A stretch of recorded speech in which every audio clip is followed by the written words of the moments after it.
They displayed an attack. Yeah, I liked the kill because we needed it, because our kill has actually been a lot better than the numbers. We've had 6-on-4s, 4-on-3s, an empty net, shorthanded goal. So the numbers are ugly, but in a lot of ways win you the game to go 6-on-4 on that team with their power play. So, but at that point it was just effort, right? Block shots and some desperation. And Sergei was so very good all night, but big there. So nice for those guys to get a little kind of appreciation, because they've actually been pretty good. It's just the numbers are telling us they're not. Kevin Stenlund got that block shot in the last second. Yeah. Also scored today. I mean, how has he fit so far? Better every day, and that, hang on, I used the wrong word. More comfortable every day, right? New guy coming in. He's got a very specific set of skills. He can shoot the puck a ton, but he's also a smart kind of veteran penalty killer. I thought he and Lomberg, like that line, had some important shifts for us in the third period, because got back to we were good in the first. The second period, with all the power plays and some of the transition, the game got bogged down, and I didn't think we were very good. To come out of that, to be able to come out of that and be good in the third again is hard to do in this league, and I thought that line was the driver of it.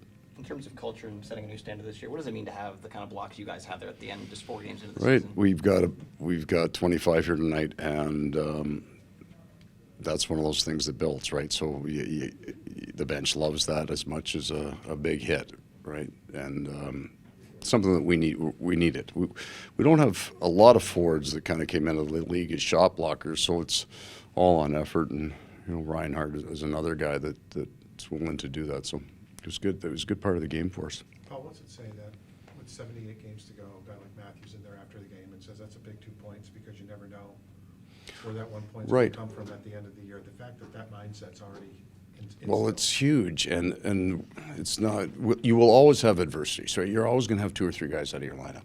But we just started the season with 4 playoff teams. We like 3 of our 4 games, but in the last 2 are elite offensive teams, and we had scratch and claw, and it wasn't perfect, and it's going to look it's not going to look pretty, but the understanding and the acceptance by your leadership that you can't be casually weighing into the first part of the season is critical. That one of your captains would say that, aware of. It is so hard to make the playoffs. We proved that last year, because the season takes its own path on you. You got Bennett out of your lineup, the big defenseman out of lineup, and then you're hit 4 playoff teams. We played 6 of our first 8 against teams that made the playoffs last year. You can get yourself in a world of trouble on that. So there is desperation in our game. It wasn't pretty again, but we have no interest in playing a pretty game, right? We've kind of gotten good at ugly. On those guys out of the lineup, what did it mean to have Montour, Eck, and Benny get in the crowd? It's good. You know what? What's nice is they're getting to the point in their injuries where they can be around the team more. So for the first month, they're in at 7:30, and they're gone before anybody gets here, because we have to focus on the healthy guys. But they'll start coming back. And I'm not sure, maybe in a couple of weeks we'll start to see him on the ice, and we may get him in a gold jersey at some point then. But it's important to have them around. And starting with them on the drums, what do you think of the atmosphere tonight? It's great building. You know what? First game versus regular season game versus Toronto, that was a Panther crowd. It was nice, right? I like that. Well, you touched on Bob, and just we know what he can do. Just him having the adjustments he's had with a lot of new guys in front of him, just that chemistry that has to be built. How have you seen that with real him good versus the guys in front of him? His last 2 games were elite level goaltending. Both those teams.